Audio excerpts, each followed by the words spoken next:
Lamont Simpson to come over and explain this as you watch the replay.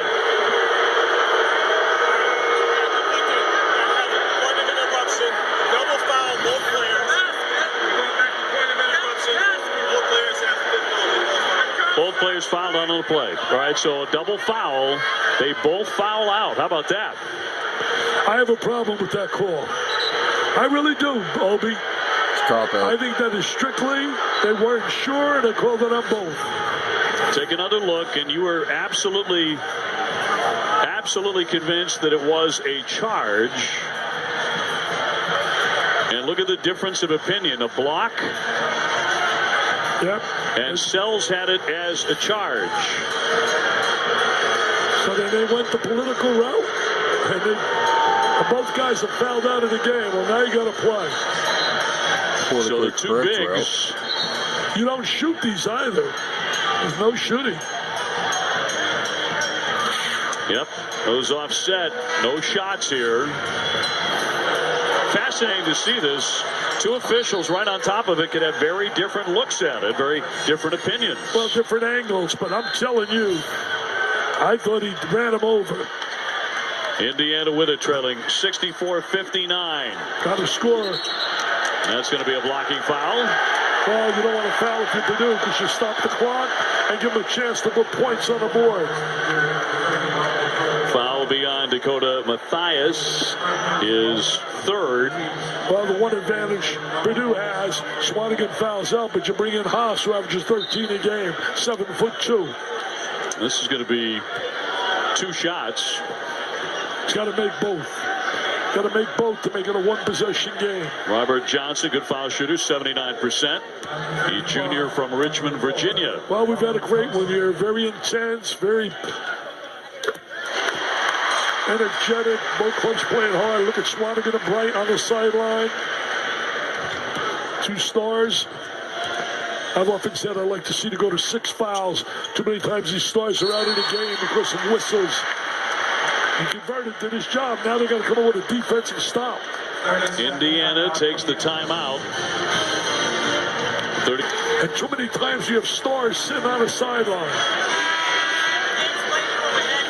Yes. Yes, Pat Driscoll came over and let us know again about the offsetting double foul and no shots on that. 38.9 to play.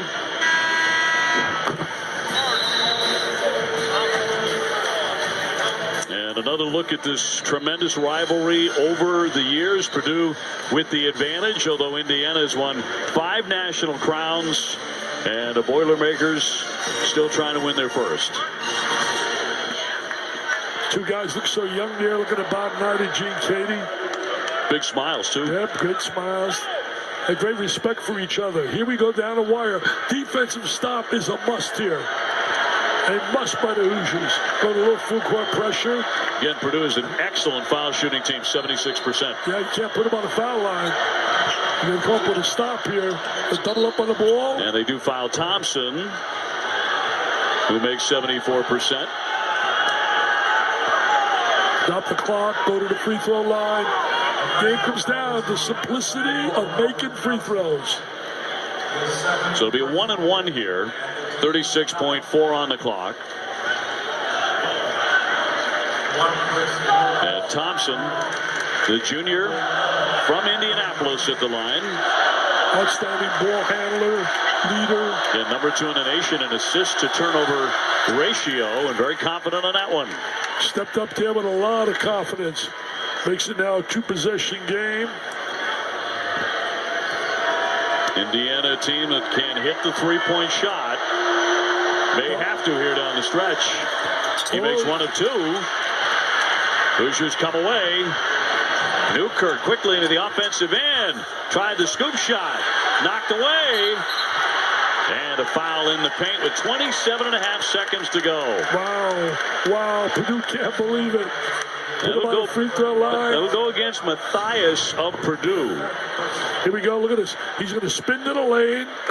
He missed it. Comes the offensive rebound. Ball's alive.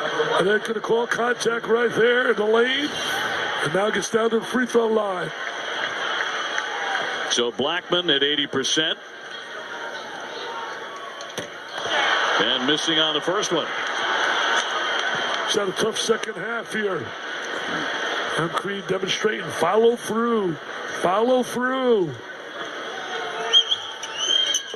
Now they got to get again. The defensive stop. They're going to try to double up. 3-point game in for Thompson.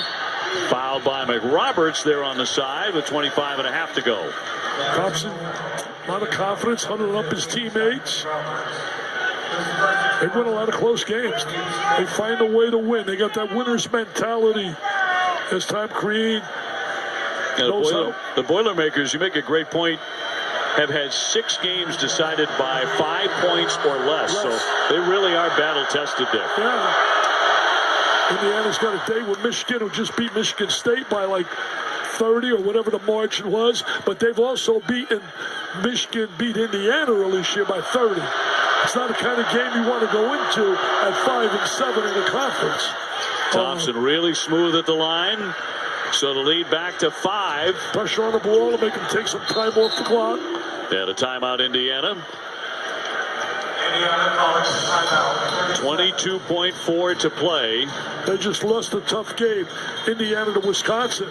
Look at her face, tells it all. You know, her team's not winning. Purdue, some of these very close games that they have played. These are the losses now. Just by 3 to the defending national champion Villanova, who was ranked number 3 at the time. Lost in overtime against Minnesota. Lost by 3 points at Nebraska. They've had a lot of close wins, too. Well, if you're Indiana, you like to have the Nebraska game back. Nebraska beat them on this home floor. They're like 13-2 at home, and they lost to Nebraska here at Assembly Hall. A look at Indiana's upcoming schedule now.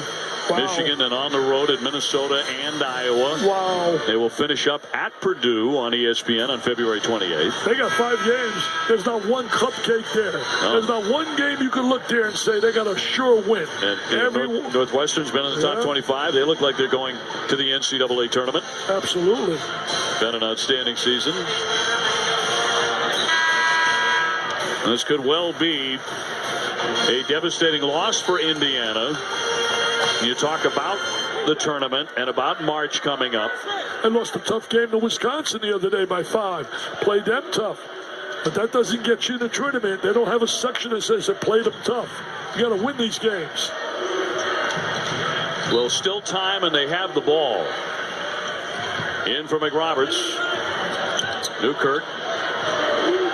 Johnson. They're running a lot of clock here. On the drive, the scoop won't drop, and a nice follow by McSwain. McSwain's given him solid performance. He's worked hard. Now looking for a turnover. Oh. Edwards.